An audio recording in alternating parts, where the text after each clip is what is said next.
भैया मैं क्या कहूँ, इसके बारे में कहूँ, मैं तो सिर्फ इतना कहना चाहूँगा, ये मुल्क, यहाँ पर हमारे हजरत साहब बैठे हैं। हम लोग हमेशा जितने जमात के लोग हैं यहाँ पर, हजरत साहब जो इमारत सरिया जो एक इंसानियत को पैगाम देती है, वीडियो डाल रहे भैया, जो इस दुनिया को मानवता के रास्ते चलने की ताकत देती है, हर धर्म और हर कौम मजहब की इज्जत करने का नाम है इस्लाम। शांति का मोहब्बत का पैगाम है इस्लाम, कुर्बानी का नाम है इस्लाम, इंसानियत को जिंदा करने का नाम है इस्लाम। ये नहीं पता चलेगा इन्हें, इन्होंने नहीं पढ़ा धर्म की किताबें, इन्होंने नहीं पढ़ी रामायण, इन्होंने नहीं पढ़ी गीता, इन्होंने नहीं पढ़ी कुरान, इन्होंने नहीं पढ़ा बाइबल। ये सिर्फ एक चश्मे से इन्होंने संविधान को नहीं पढ़ा, ये संविधान को नहीं मानते, दूर हो गए लोग, ये मुसलमान के विरोधी नहीं है, ये मुसलमान के हार में सनातन की संस्कृति को मिटाना चाहते हैं। ये मुसलमान के नाम में दलित आदिवासी के अधिकार को छीनना चाहते हैं। कहीं पे निगाह है, कहीं पे निशाना, ये मुसलमान का कुछ नहीं बिगाड़ सकते। जिसका इतिहास हजरत हुसैन का हो, उन्हें नहीं पता कुर्बानी का इतिहास बहुत बड़ी ताकत है। याद रखना, वो जो लोग नहीं जानते, ये हिंदू राष्ट्र की बात नहीं है। पूरी दुनिया सिर्फ संविधान को मानते हैं।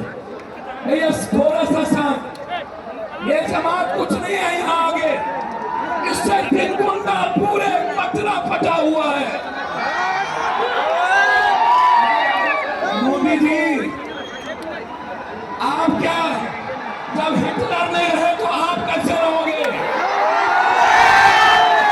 कोई नहीं बचा है इस मुल्क में, सिर्फ मोहब्बत बचेगी, इस मुल्क में सिर्फ सच्चाई बचेगा।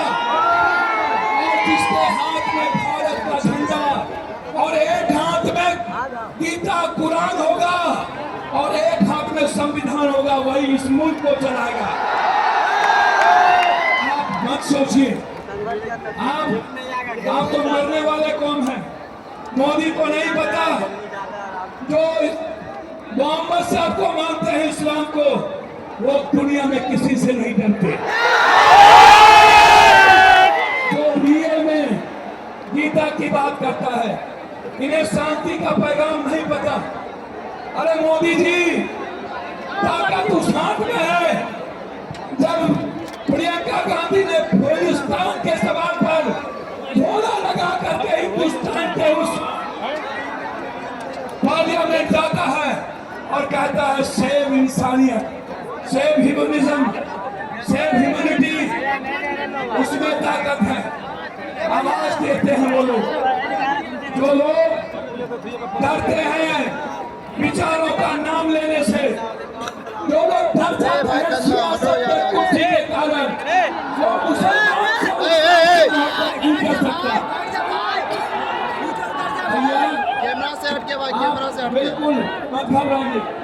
243 सांसद वक्त मिलके सपोर्ट में वोट दिया है।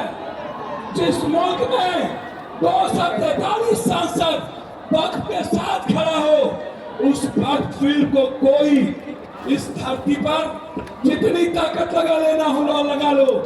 जब तक सुप्रीम कोर्ट और लोकसभा है, मेरे वक्त को कोई छू भी नहीं सकता। वक्त की जमीन किसी मुसलमानों की नहीं है, वक्त की जमीन इस्लाम के नाम से अल्लाह की जमीन है। वक्त की जमीन, अरे मोदी जी, मुसलमान जमीन नहीं छीनते, यदि सबसे बड़ा जमीन छीनने वाला कोई सौदागर है वो बीजेपी है, कोई और नहीं है।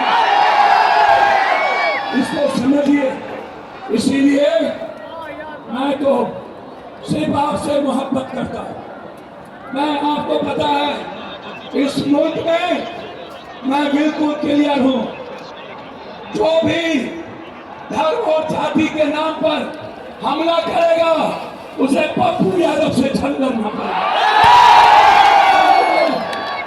अंत में मैं एक बात कहना चाहता हूं, एनआरसी से नहीं जीते, सीए से नहीं जीते, ये तलाक से नहीं जीते, ये कब्रिस्तान शमशान ईद बकरी से नहीं जीते, ये चुनाव पाकिस्तान से नहीं जीते। अब ये चुनाव आयोग के द्वारा 4 करोड़ 70 लाख वोटों के गरीबों के वोट को छीन कर ये बिहार में चुनाव लड़ना चाहते हैं। आप जोर से बोलिए, क्या आप वोटर को छीनने देंगे? चुनाव आयोग के खिलाफ जंग लड़ेंगे ना? ये प्रॉक्सी धार किया है, मेरे पीठ पर खंजर भोगा है और 1 महीने के अंदर इस मुल्क का जो 4 करोड़ प्यारी बात है, 4 करोड़ 70 लाख 8 करोड़ में 4 करोड़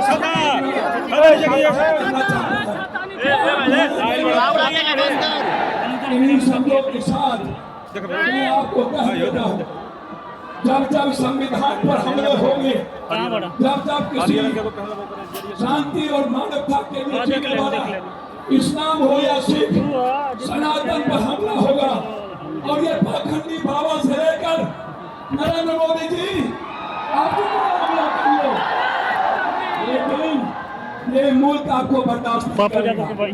बहुत बहुत आपको धन्यवाद। अल्लाह हाफिज। हम लोग जिंदा हैं और जब तक पूरा लोग से लोग जिंदा है तब तक हमारे हजरत साहब ने आदेश दिया था और हजरत साहब ने सभी जगह खाने की व्यवस्था किया। जिन्हें भूख लगे 1 लाख लोगों की व्यवस्था आपके पीछे है। बिना खाए नहीं रहिएगा जब तक पप्पू यादव कोई भूखा नहीं रहेगा।